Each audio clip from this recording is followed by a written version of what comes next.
Bonsoir à vous tous. Qui j'ai à quoi les autres? Je passe un bon petit 11 novembre, tranquille. Vous avez béni moi dans la main là. Ah, il y a des gars tombés? Ok, t'en as pas de belles? Ok. Ah oui, il y a des jours comme ça, hein? Il faut la pluie tomber aussi, hein? Et ces jours-ci, qu'à profiter, hein? Mais bon, c'est bon, tout ça que bon Dieu a permis de bon pour nous. Et nous avons fait bon Dieu confiance.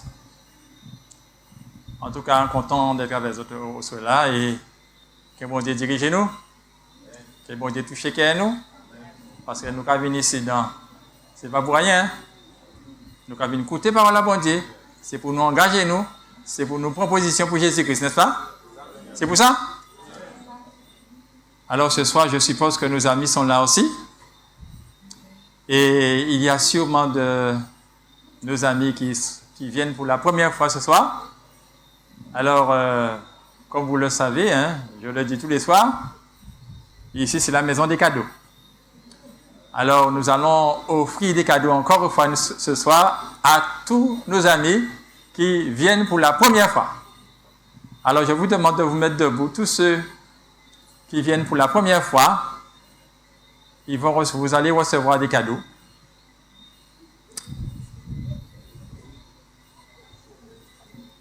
Chauvel égale cadeau. C'est C en plus.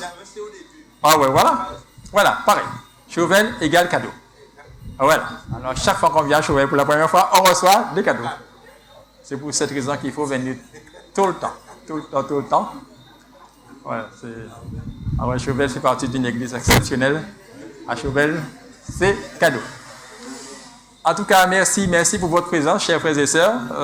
Merci pour votre disponibilité. Vous auriez pu rester chez vous, hein, mais vous êtes là parce que vous donnez la première place à Jésus. Merci à vous, mes amis, hein, à vous qui venez pour la première fois, à vous aussi qui êtes là à chaque soir. Merci pour votre présence et que Dieu vous bénisse. Hein, Dieu a des choses à vous dire, à nous dire et pour nous permettre de prendre position pour la gloire de Dieu, la gloire de Jésus-Christ.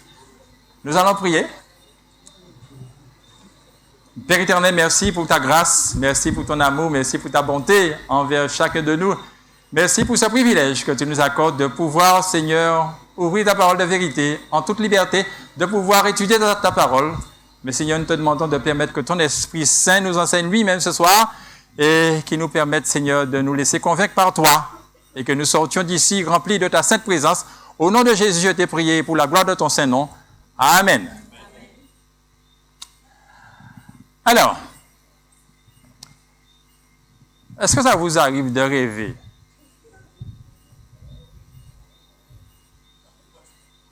Affirmatif? Ok. Vous rêvez souvent? Pas tout le temps? Ça dépend. Ah bon? Oh, ça dépend combien de la journée? Ok.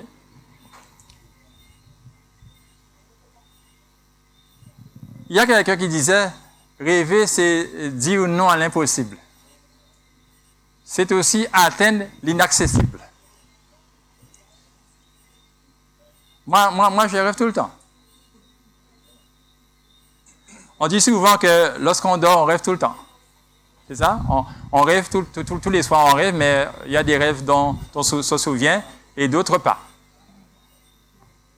Mais j'attends pas de dormir hein, pour rêver. Hein. Je rêve. Tout le temps. En Jésus-Christ, je rêve. Et l'Éternel, hein, il fait ce qu'il doit faire dans ma vie. Alors rêver, c'est quoi pour vous rêver? Rêver, c'est quoi? Est-ce qu'on peut donner un sens à rêver? Le mot rêver. Comment? Ah ouais, sublimer la réalité est plus belle qu'elle est. Un espoir, hein? Rêver, c'est aussi projeter, hein? Rêver, c'est ambitionner. Comment? Oui, ça peut se faire aussi de cette manière-là. Rêver, c'est souhaiter, c'est projeter, c'est voir derrière moi ou devant moi? Devant moi. Hein? Devant moi. Hein? Est-ce que vous connaissez quelqu'un qui faisait des rêves dans la Bible? Il y a Daniel? Ah, Joseph. Oui, il y a Nebuchadnezzar aussi, mais ce soir, on va parler de Joseph. Joseph, notre ami Joseph. Vous savez, il a eu des rêves. Et ces rêves montraient quoi à Joseph? Peut-être qu'il ne l'a pas compris tout de suite, hein? Mais il avait des rêves, et à chaque fois, il racontait ses rêves à qui? À ses frères. Et chaque fois que les rêves étaient racontés à leurs frères, les frères l'aimaient beaucoup. Hein? Pourquoi les frères le détestaient? Pourquoi? Aïe. Et c'est pas sa faute, hein? C'est le rêve. Dieu lui envoie et ce rêve-là, et puis il raconte non seulement à ses frères, mais aussi à son père. À son père. Et les frères ne sont pas contents. Et pourtant, ce ne sont que des rêves. Ce ne sont que des rêves. Et comme on dit, lorsqu'on rêve, on ne sait jamais. Donc lui, Joseph, il rêve, et tout le temps, à chaque fois, il est au-dessus de tout le monde. Il est au-dessus de tout le monde. Nous connaissons l'histoire, et nous disons qu'à travers ses rêves, Dieu montrait à Joseph qu'il avait déjà faufilé sa vie. C'est-à-dire que, et c'est comme ça, c'est pour nous tous. Dieu a déjà mis un plan pour nous tous. Et il a un plan pour Joseph. Il révèle certaines choses à Joseph. Joseph ne comprend pas. Il ne comprend pas tout. Mais il révèle des choses. Cela veut dire qu'il a déjà faufilé la vie de Joseph. Il a déjà faufilé ma vie. Je ne suis même pas encore né. Je suis dans le sein de maman. Dieu a déjà un plan pour moi. Il sait tout de moi. Depuis le jour où je nais jusqu'au jour où je mourrai. Si Dieu ne me permet pas de voir l'arrivée de Jésus. Donc, ma vie est faufilée. Maintenant, la vie de Joseph est faufilée. Il y a un plan bien précis pour Joseph, et comme il y a un plan bien précis pour chacun de nous. Je me souviens, mes amis, j'avais 18 ou 19 ans, maximum, peut-être 18, plus 18. Je n'étais pas encore adventiste du 7e jour. Ma maman, elle est adventiste. Et elle prêchait, Paris. Hein? Elle veut que j'entre. Moi, je ne suis pas encore prêt pour cela. Je lui dis, maman, j'irai samedi. Mais lorsque samedi arrive, on ne peut pas ni force. Je ne connais personne dans le top. C'est compliqué. Et puis, un jour, je lui ai dit, maman, ne t'inquiète pas. Ne t'inquiète pas. Dieu m'a dit que je serai pasteur adventiste un jour. Je lui disais comme ça. Il dit, Paris, ok, pasteur, pour moi, adventiste, donc j'ai besoin de pasteur.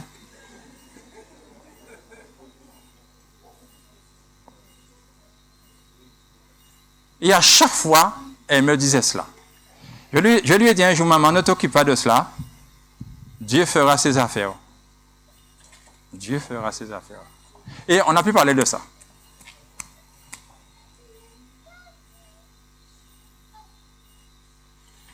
la vie est faufilée. Maintenant, Joseph, Dieu a une vision pour Joseph. Et puis, Joseph se retrouve où? Il est vendu par ses frères, il se retrouve en Égypte. Vendu aux Ismaélites, et il se retrouve en Égypte. Et lorsqu'il arrive en Égypte, qu'est-ce qui se passe? Un dénommé Potiphar l'achète. Potiphar, c'est qui? C'est le chef de garde de Pharaon. Et puis, Potiphar achète Joseph, mais il manque quelque chose.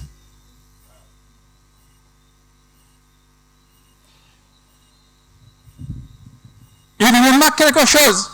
Chaque fois que Joseph touche quelque chose dans la maison, c'est la prospérité. Oh là là là là là là là là.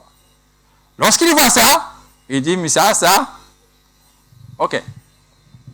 Il met Joseph responsable de tous ses biens. Dans la maison, mais aussi dans les champs, en dehors. Joseph est responsable.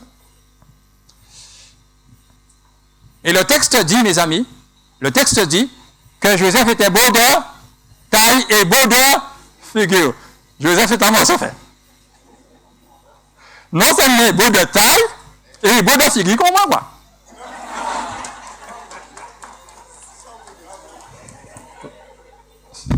Vous n'êtes pas d'accord? En tout cas, tant pis pour vous si vous n'êtes pas d'accord, mais Sylvain est d'accord. Tant pis pour vous. Tant pis pour vous. Mais Sylvain est d'accord, n'est-ce pas, Sylvain? Amen, amen. Amen, amen, amen, amen. Alors, Joseph était beau de taille et beau de figure. Donc, Joseph, apparemment, c'était un bel homme. Et lorsque tu es bel homme et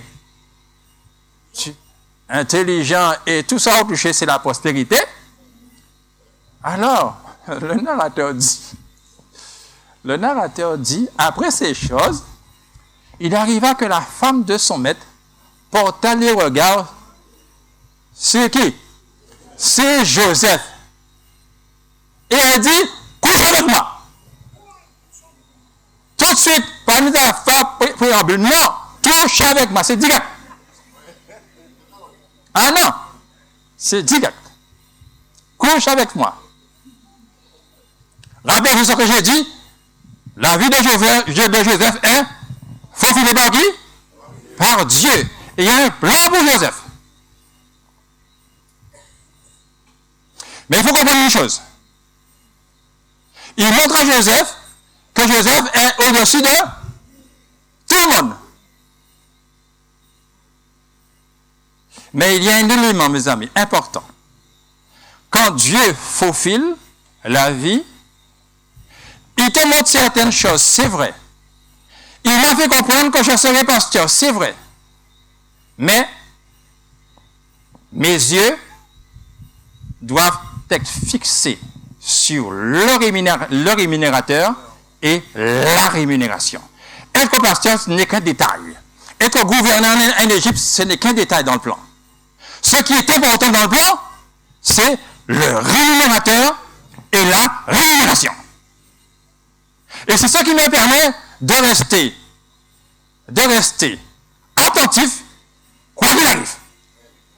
Parce que mes yeux sont fixés sur qui? Sur le rémunérateur et la rémunération. Le rémunérateur Jésus et la rémunération, le salut éternel. Que je prie, ça ne fait pas comme je veux. Je dis gloire à Dieu, parce que mes yeux sont fixés sur qui? Sur le rémunérateur Jésus et la rémunération, le salut éternel. Lui, Joseph, ses yeux sont fixés sur qui? Couche avec moi. Je vous dis une chose. En boucan Potiphar, Manama d'autres canons.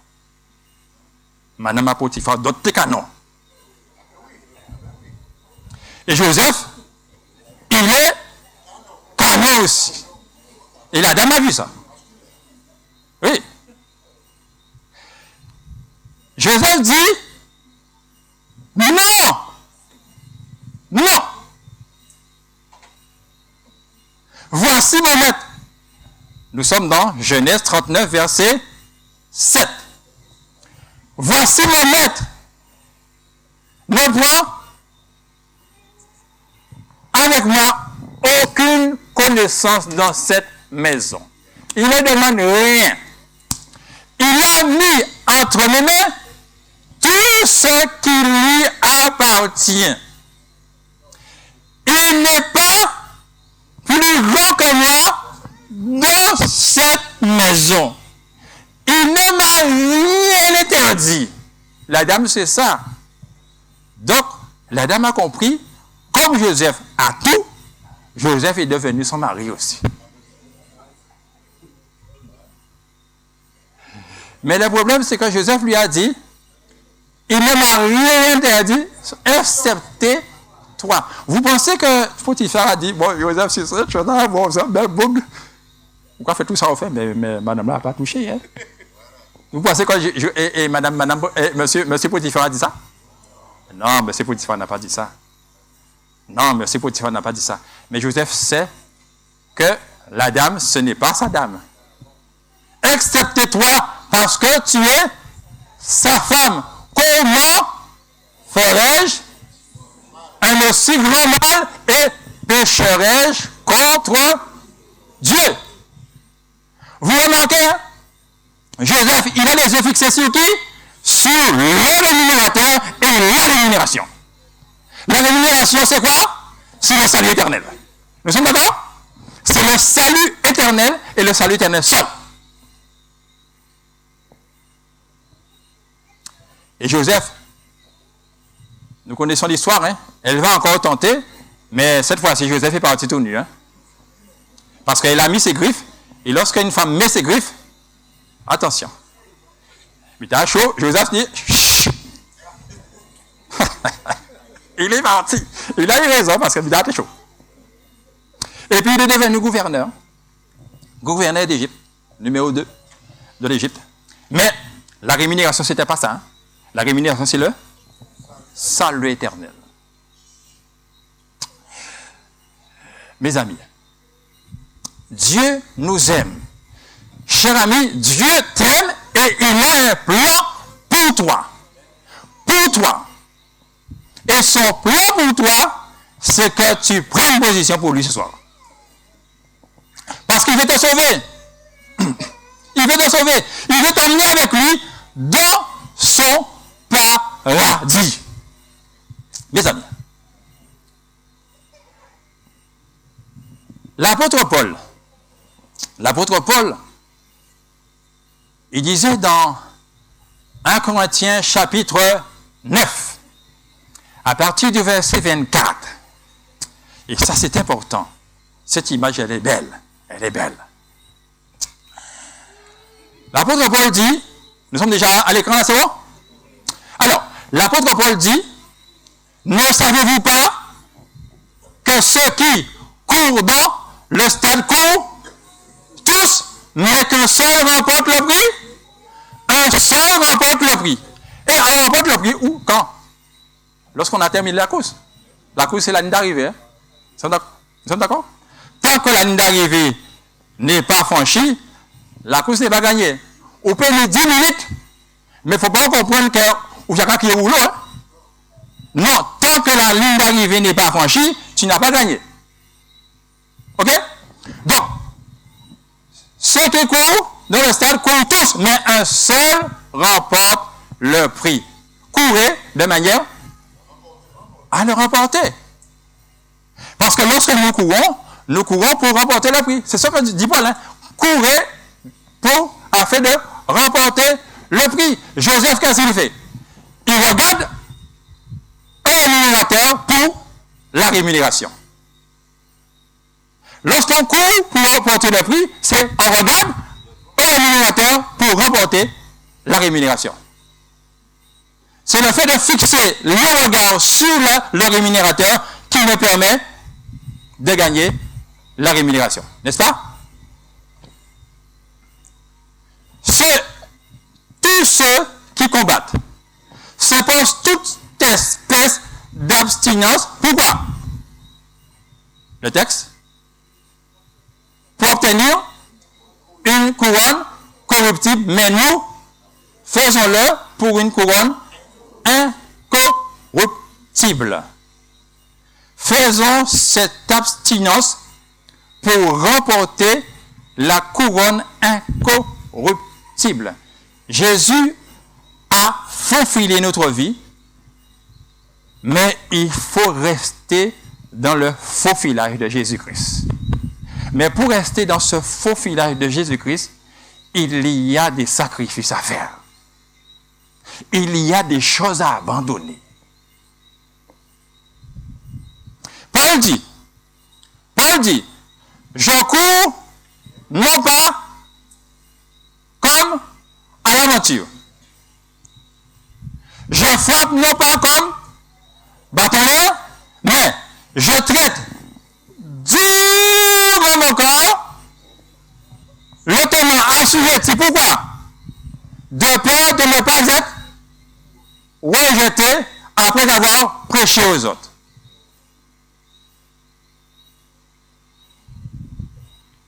C'est ce que dit Paul. Jésus a tracé ma vie pour moi. Jésus l'a tracé. Il n'y a qu'une seule chose que je dois faire, c'est de rester dans ce que Jésus a déjà tracé pour moi. C'est de rester. De regarder à Jésus et à Jésus seul. Mais il y a du dombré. Pourquoi il y a du dombré? Parce qu'il y a notre adversaire, le diable, qui rôde comme un lion rugissant. Il ne veut pas justement que j'entre dans la vision de Dieu. Il va faire tout pour que je ne puisse pas y entrer ou encore je ne puisse pas y rester. Mais Paul dit qu'il traite durement son corps afin que lui-même ne soit pas rejeté après avoir prêché aux autres. Vous ne vous rendez pas compte? Je vous prêche aujourd'hui. Je vous prêche aujourd'hui. Je prêche l'évangile. Je prêche l'évangile. Et puis quand vous arrivez au jour de Jésus-Christ, on cherche Paris, Paris n'est pas là. C'est difficile, hein? Les gens vont dire, mais ce gars-là a prêché. J'ai accepté Jésus suite à sa prédication. Mais lui-même n'est pas là. C'est pourquoi il ne faut jamais perdre de vue le rémunérateur. Toujours fixer le regard sur le rémunérateur. Notre ami Paul dans Philippiens, chapitre 3. Philippiens, chapitre 3, à partir du verset 4. Remarquez ce que Paul va dire dans Philippiens 3, à partir du verset 4. Il dit, nous avons l'écran déjà? Ok. Moi, cependant, j'aurai sujet à me confier dans la chair. Si quelqu'un autre croit pouvoir se confier en la chair, moi, je le puis davantage. Moi, circoncis le 8e jour de la race d'Israël, de la tribu de Benjamin, hébreu, né d'hébreu. Donc, il n'y a pas ni pied hébreu qui. Hébreu, né d'hébreu. Quant à la loi, pharisien. Quant aux zèle, persécuteur de l'Église et le gardien irréprochable à l'égard de la justice de la loi. Mais il dit aussi, mais ces choses qui étaient pour moi de gain, je les considère comment? Comme une perte. Et il dit même je considère toute chose comme une perte à cause de l'excellence de la connaissance de Jésus-Christ pour laquelle j'ai renoncé à tout afin de gagner Christ. Vous avez entendu ce que Paul a dit? Et même toute chose, je considère toute chose comme une perte à cause de l'excellence de la connaissance de Jésus-Christ, mon Seigneur, pour lequel j'ai renoncé à tout afin de gagner Christ. Lui, la seule chose qui l'intéresse, c'est Christ.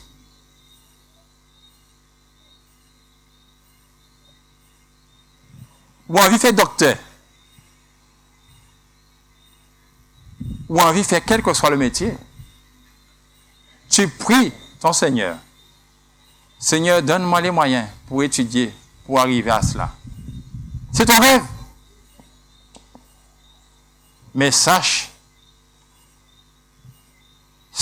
que la seule chose qui est importante et qui doit être importante pour toi, c'est le rémunérateur Jésus et la rémunération, le salut éternel. Parce que si tu te bases seulement sur ce que tu veux, c'est-à-dire être docteur, avoir une voiture, avoir une belle femme, avoir une belle maison, etc., etc., tu auras des soucis avec l'adversaire.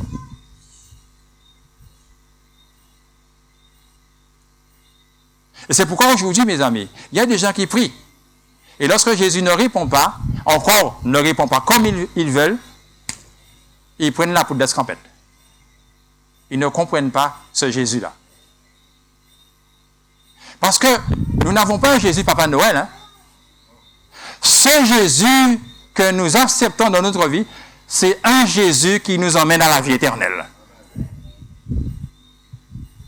Il ne nous dit pas que vous n'aurez jamais de problème. Hein?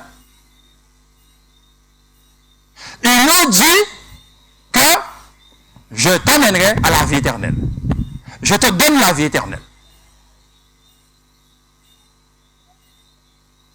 Mon ami, quelle que soit ta situation ce soir, Jésus veut te donner la vie éternelle. Mais pour que tu puisses avoir la vie éternelle, il faut accepter la vision de Dieu dans ta vie. Parce que Jésus a un plan pour toi. Comme il a un plan pour moi. Jésus t'aime comme il aime et comme il nous aime tous. Il veut t'emmener dans son éternité. Mais tu dois dire oui à l'éternité en Jésus-Christ. Je te le dis chaque soir, hein, je ne peux pas dire oui pour toi, c'est toi qui dois dire oui. Vous savez une chose, mes amis, lorsque le vêtement est faufilé, je vais le mettre sur moi. Il est faufilé, je le mets sur moi et je vais à l'église avec.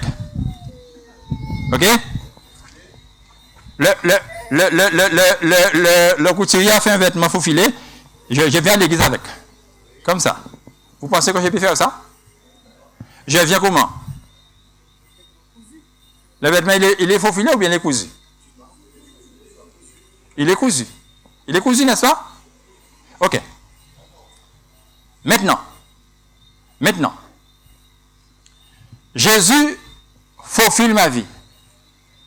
Il me montre la voie que je dois suivre. À quel moment que je vais recevoir la couronne de justice? Dites-moi. C'est lorsqu'on a franchi la ligne d'arrivée. Ok. Dans 2 Timothée chapitre 4. 2 Timothée chapitre 4. À partir du verset 6. Paul dit, moi, je sers déjà de libation, car l'heure de mon départ approche. Remarquez bien ce que Paul dit. L'heure de mon départ approche. J'ai combattu le bon combat. Et il dit quelque chose de très important. J'ai achevé la course. Cela veut dire quoi, achever la course? C'est-à-dire qu'il est arrivé jusqu'au bout, parce qu'il va mourir. Il va mourir. Il est arrivé jusqu'au bout.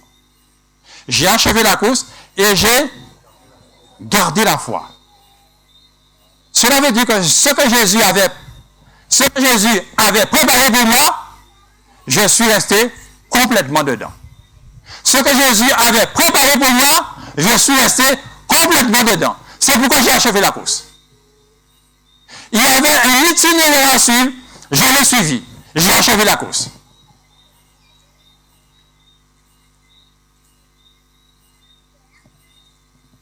C'est comme pour une course cycliste. Hein? Il y a un itinéraire à suivre. On te dit, tu passeras du côté de Chauvel, et puis, vous allez de l'autre côté, vous allez passer côté de l'hôpital là, vous allez passer machin. Et puis, vous allez gagner, mais vous ne pas passer ni côté à Chauvel, ni à l'hôpital là, vous gagner. Vous allez arriver tout pour premier en ligne d'arrivée là. C'est normal? Non, il y a un souci. Tu n'as pas suivi les règles. Jésus a tracé une ligne bien précise pour toi, pour la suivi jusqu'au bout, et il peut dire, j'ai achevé la course et j'ai gardé la foi. Et il dit, maintenant, la couronne de justice qui m'est réservée me sera donnée par le Seigneur, le juste juge. Par le Seigneur, le juste juge. Donc, mon ami, Jésus a un plan pour toi et il t'invite à y entrer pleinement. Moi, je suis entré dans le plan que Jésus avait pour moi. Sylviane, mon épouse, elle est entrée dans le plan que Jésus avait pour elle. Et mes enfants entrent dans ce que Jésus a préparé pour eux.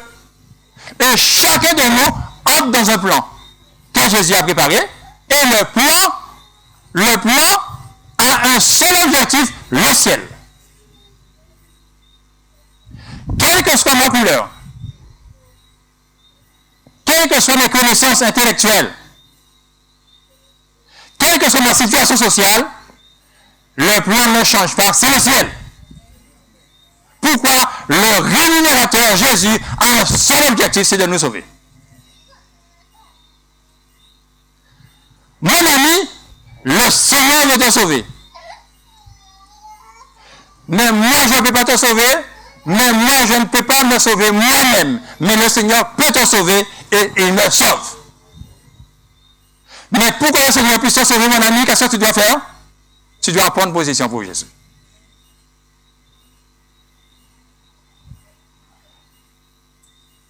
Tu dois prendre position pour Jésus.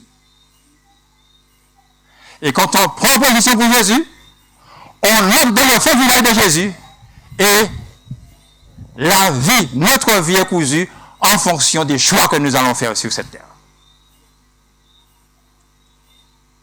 Et lorsque notre vie est cousue, cela veut dire que nous avons fait confiance à Jésus jusqu'au bout.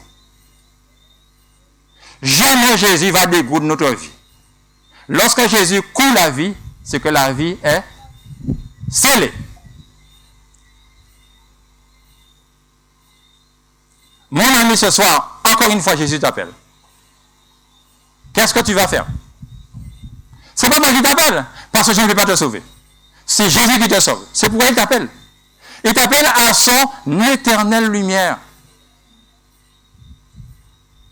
Il te dit de venir à lui tel que tu es. Tu n'as rien à changer. Tu viens tel que tu es. Et tu dis, Seigneur, me voici. J'entre dans ton plan. J'accepte d'y entrer. Je sais, Seigneur éternel, c'est toi qui vas me diriger. Parce que je suis incompétent. C'est pourquoi, mes amis, nous n'avons rien à faire. La seule chose qu'il nous reste à faire, c'est de donner la première place à Jésus dans notre vie. Donner la première place à Jésus, et Jésus nous montre le chemin, et nous montre aussi comment nous devons nous soumettre à lui. Et dans la vision de Jésus, si nous entrons dans la vision de Jésus, nous apprendrons à abandonner des choses qui nous séparent de Jésus-Christ. Nous apprendrons à lui ouvrir la vie, notre vie, lui ouvrir le cœur, notre cœur. C'est lui qui fait en nous. Car c'est par la grâce que vous êtes sauvés, par le moyen de la foi. Et cela ne vient pas de nous, mais c'est un don de Dieu. Ce n'est pas par les œuvres, afin que personne ne se glorifie. Car nous sommes son ouvrage. Nous avons été créés en Jésus-Christ pour de bonnes œuvres qu'il a préparées d'avance afin que nous les pratiquions. Viens à Jésus. Jésus t'appelle. Viens à Jésus, mon ami.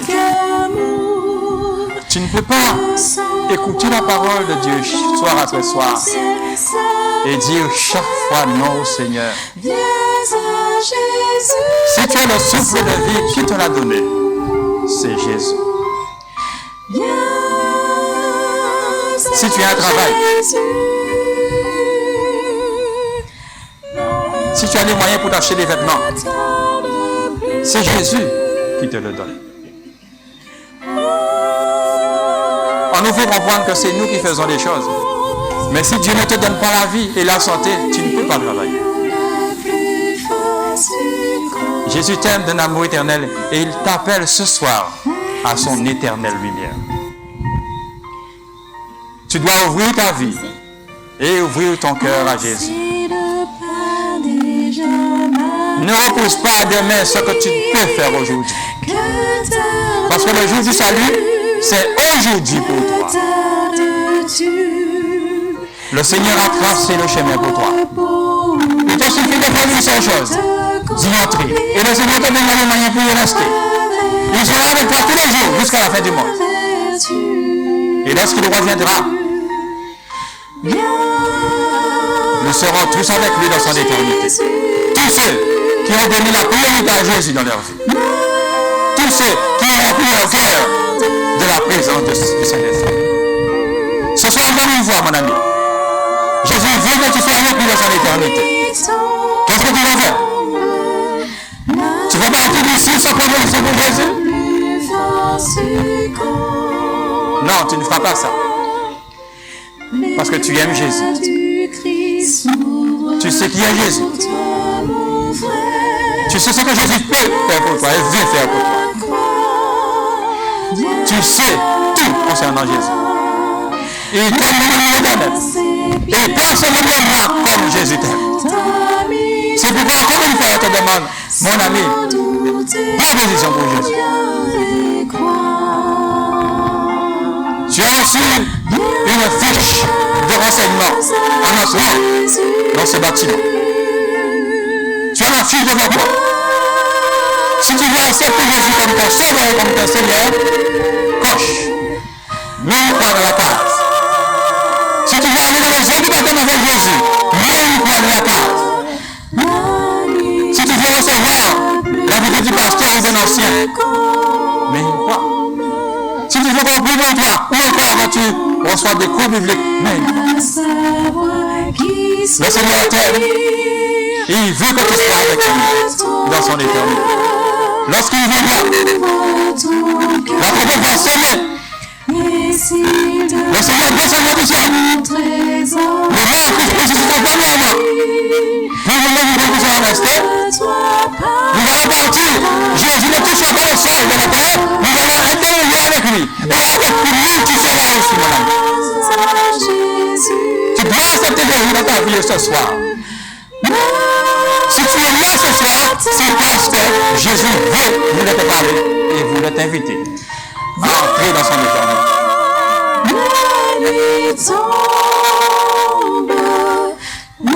Jésus m'a appelé pour te parler. Ce n'est pas facile, c'est vrai. C'est vrai, ce n'est pas facile. Il y a eu des combats à mener. Dieu a confié ma vie. Il a confié ma vie. Il a fait comprendre que je suis pasteur dans l'église adventiste. Mais il n'a pas dit que je fasse des choix. Quand on est jeune dans ta vie, il faut faire des choix. Et les choix ne sont pas toujours simples. Quand on est jeune, il y a des tâches. Il y a des choix à faire. Quand on est jeune, attention à ta vie. Il y a des choix à faire. Mais quand on a levé toutes ces signes de lumière à terre et il y a l'illumination, on arrive là. C'est vous l'illumination ce soir. Je t'invite à faire le choix de Jésus. Ce soir, veux-tu ouvrir ta vie? Ouvrir ton cœur à Jésus-Christ. Auras-tu le courage de te mettre debout ce soir? Si tu veux accepter Jésus comme ton sauveur et comme ton Seigneur, je t'invite à te mettre debout.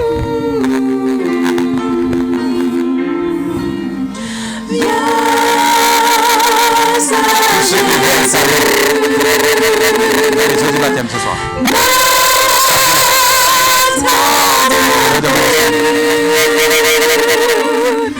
Tous ceux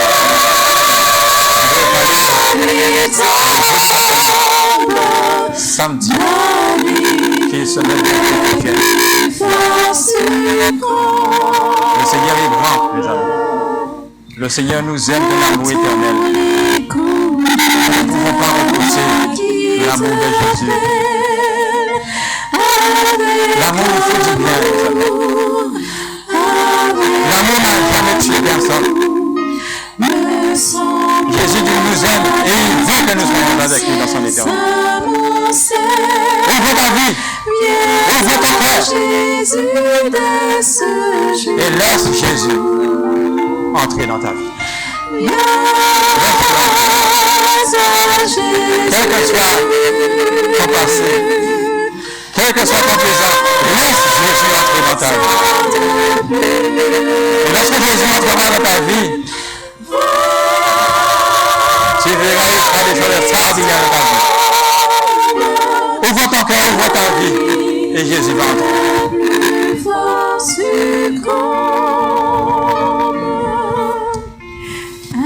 L'Éternel est grand, mes amis.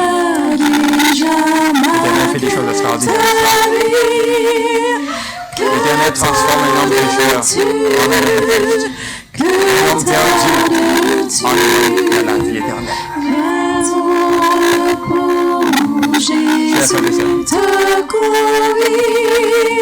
ne voulez-vous pas aussi vous engager dans le combat avec Jésus? Jésus veut nous emmener dans son paradis. Et en attendant le paradis, nous nous invite à nous engager, à nous concentrer et à faire en sorte que chacun soit un instrument puissant entre les mains de Jésus. Et si chacun de l'église de Chauvel est un instrument puissant dans les mains de Jésus, il faut savoir une chose, l'église de Chauvel sera un instrument puissant dans les mains de Jésus. C'est pourquoi nous avons nous offrir une image. Pas de vie à demi. C'est soit on est pour, c'est soit on est contre Jésus. Toi, frère, toi, sœur, ouvre ta vie aussi. Ouvre ton cœur et réengage-toi pour le Seigneur. Est-ce que tu es prêt? Mets-toi debout. L'église de Chauvet doit être une église triomphante. Une église forte. Une église qui témoigne. Une église qui glorifie le Seigneur. L'Éternel est grand. Parce qu'il ne regarde pas ma couleur. Il ne regarde pas ma situation sociale. Il ne regarde pas si j'ai des diplômes ou pas. Il ne regarde pas cela. Il me voit. Il voit un homme, une femme, un enfant qu'il faut sauver. Un homme, une femme, un enfant qu'il faut secourir. Un homme, une femme, un enfant qu'il faut consoler. Un homme, une femme, un enfant qu'il faut aider. C'est comme ça qu'il me voit. C'est pourquoi je lui offre ma vie. Parce que je sais que lui, il m'aime. Nous allons prier le Seigneur. Parce que nous voulons que le Seigneur puisse prendre pleinement nos vies. Afin que son nom seul soit glorifié.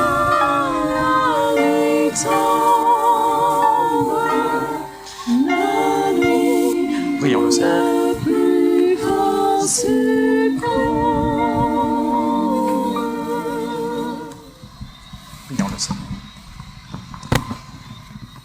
Bon Père Céleste, que toute gloire te revienne dans nos vies, dès ce soir et pour toujours.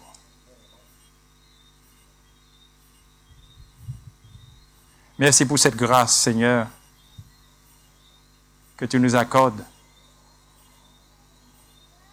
Cette grâce spéciale que tu nous accordes d'être appelés tes enfants en Jésus-Christ.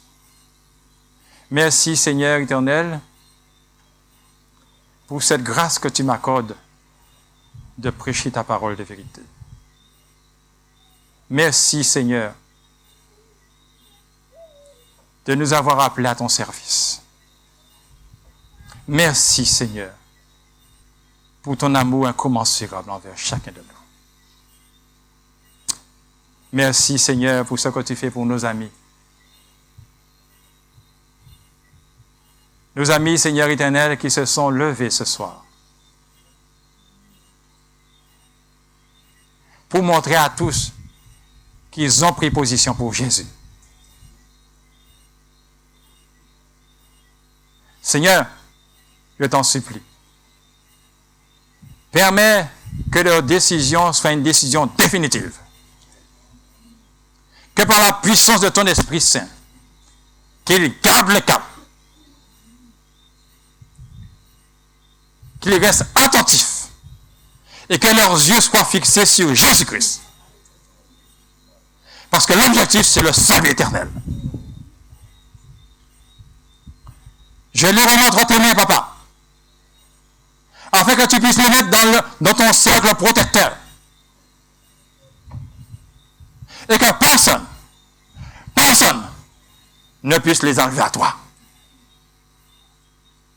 Car Paul disait, ni la mort, ni la vie, ni aucune autre chose, aucune autre créature ne peut nous séparer de l'amour de Dieu en Jésus-Christ. J'en suis convaincu, papa. Nos amis sont entre tes mains. Fortifie-les, encourage-les, et permets que la confiance qu'ils ont aujourd'hui, que cette confiance puisse grandir jusque dans ton éternité. Amen. Merci, Seigneur, pour ce que tu fais pour eux. Merci pour cette grâce que tu leur accordes au divin Maître. Il y a de ceux qui sont toujours dans la vallée de décision, papa. C'est vrai, c'est pas simple. Mais il y a une décision à prendre. Et cette décision, c'est la décision pour Jésus-Christ. C'est pourquoi je te demande, Seigneur éternel, agis aussi dans leur vie, afin qu'ils puissent se laisser convaincre par ton Esprit Saint, qu'ils se laissent toucher par toi, et que leur cœur, Seigneur, s'attendrisse, et que Jésus entre pleinement dans leur vie. Seigneur, merci. Merci pour tout ce que tu fais pour eux. Je te demande d'être aussi avec ton Église. Tu as placé l'Église de Chauvel dans cette région ici aux Abîmes. Et tu l'as placée afin qu'elle soit un instrument puissant entre tes mains. Mais pour que cette Église soit une Église puissante, triomphante, Seigneur, il faut que chaque membre d'Église soit consacré à toi. Chaque foyer soit consacré à toi. Que chaque cœur puisse être attaché à Jésus.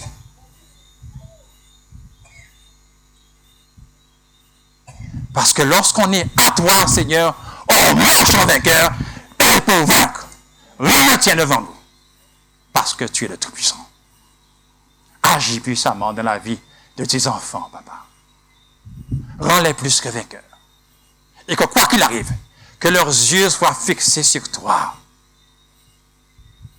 Et qu'ils disent, lorsque les choses sont difficiles, comme Josaphat a dit, nous sommes sans force devant cette multitude nombreuse, mais nos yeux sont sur toi. Qu'il en soit fait ainsi, Seigneur, dans la vie de ton Église. Merci, Seigneur, pour ce que tu fais pour moi, pour ce que tu fais pour Sylviane, mon épouse, et nos deux enfants, Romuald et Clarissa. Fortifie-nous, Seigneur, et permets que nous soyons une famille acquise pour la cause de ton Saint-Nom. Maintenant, Seigneur éternel, nous allons nous séparer. Je te remercie pour ce moment que tu nous as permis de passer ici ce matin, ce soir. Et je te demande de nous accompagner pour le retour, Seigneur, permettre que nous puissions arriver à bon port et que nous puissions revenir mercredi soir, Seigneur, pour entendre d'autres merveilles à ton sujet. Merci pour tout, Seigneur. Que le nom de Jésus soit glorifié, que ton nom soit glorifié, que le nom de ton Esprit Saint soit glorifié, que toute la terre soit remplie de ta gloire, au nom de Jésus. Amen. Amen. Vous pouvez revenir vos places. Que l'Éternel soit béni.